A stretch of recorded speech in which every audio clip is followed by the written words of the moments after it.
Vamos para o nosso próximo assunto de hoje. O MST invadiu uma fazenda da União na cidade de Hidrolândia, no interior de Goiás, no último sábado. O ato fez parte da Jornada Nacional de Luta das Mulheres Sem Terra, que ocorre desde o início de março desse ano. Segundo os militantes, o objetivo é denunciar a exploração sexual de mulheres e adolescentes. A invasão, contudo, durou apenas um dia. Após a ação da Polícia Militar, cerca de 600 famílias que haviam tomado a propriedade foram retiradas do local. Segundo a polícia, houve diálogo e negociação com os líderes e advogados do movimento e a saída do MST foi voluntária. José Maria Trindade, diga Zé.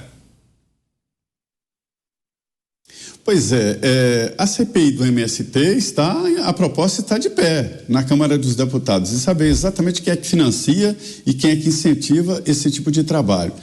Eu acho isso muito antigo. A Constituição, o Código Civil, o aparato judicial garante, né, a possibilidade de retomada da posse e prisão dos que invadiram a propriedade privada. O campo não pode ficar ameaçado desta forma. Já está comprovado, inclusive, coisa que se falava, eu ouvi aqui deputados e senadores falando, olha, eu recebi uma alegação aqui dizendo que se não houver uma contrapartida, a minha fazenda vai ser invadida, e para um político a fazenda dele invadida é um desastre político, porque perde apoio, ele é obrigado a reagir e assim por diante, né? Isso não pode continuar assim, e não vai continuar assim porque o apoio mudou. Ninguém mais defende esse tipo de barbárie. Sabe por quê? Ela está ameaçando também as cidades. Esse trabalho em várias cidades, inclusive em São Paulo, de invadir prédios, mostrou o que o pessoal já sofria há muito tempo nas fazendas.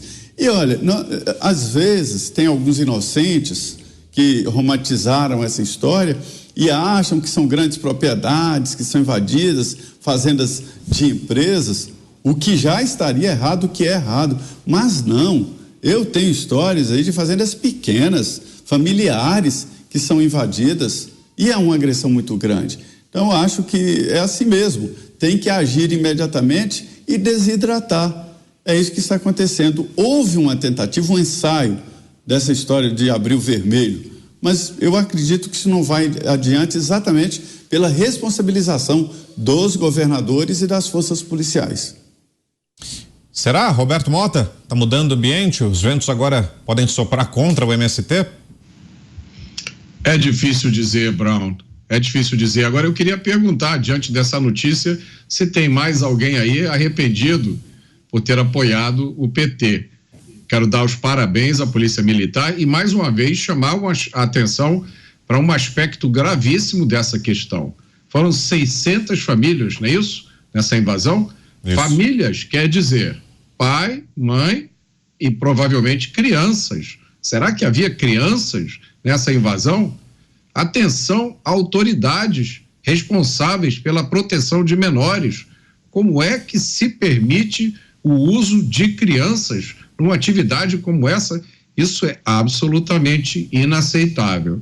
E aí, só para terminar o meu comentário, eu queria dar um painel rápido aqui com o número de invasões cometidas pelos sem terra em cada um dos governos recentes, né? Os 2 mandatos de FHC, Fernando Henrique Cardoso, foram 2.442 invasões. Os primeiros 2 mandatos do PT, de 2003 a 2010, foram 1.968. Os mandatos da ex-presidenta, né, que foi 1 mandato e meio, foram 969. No mandato do presidente Temer, de 2017 a 2018, foram 54. E nos 4 anos do mandato do presidente Bolsonaro, foram 24 invasões. 24 invasões, vamos lembrar, contra 1968 do primeiro mandato do PT. Então, para fechar, eu queria usar uma frase bastante apropriada a esse tema. A semeadura é opcional, mas a colheita, meus amigos, é obrigatória. Avinato.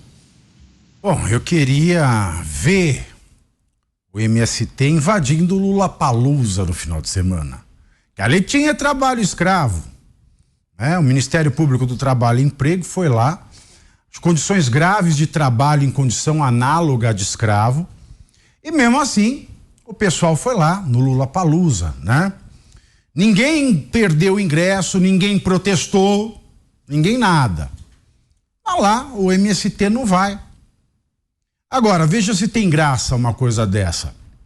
Eu sou revoltado porque o irmão mais velho do meu bisavô foi morto pela família de fulano de tal e hoje eu vou matar o filho do neto daquele que matou meu bisavô para fazer justiça.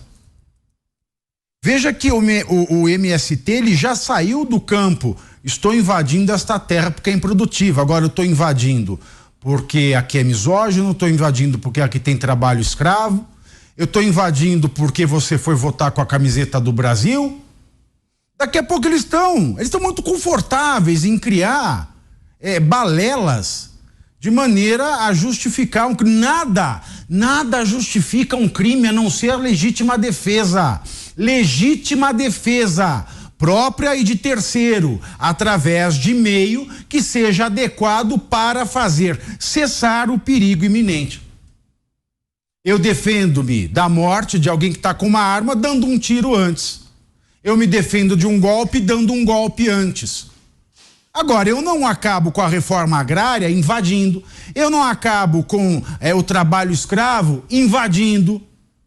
Então não existe essa justificativa. O que existe é uma situação de conforto de grupos criminosos que, sob qualquer nome, pode ser MST, a Sererê, o que quer que seja, um grupo, por mais linda e fofa que seja a justificativa do ato criminoso, é um grupo criminoso e tem que ser tratado como tal. O que acontece no Brasil a gente fica discutindo a reforma política, a reforma agrária, a reforma tributária, já adiantaria muito para esse país se nós, mesmo sem reforma alguma, começássemos a aplicar a lei para todos.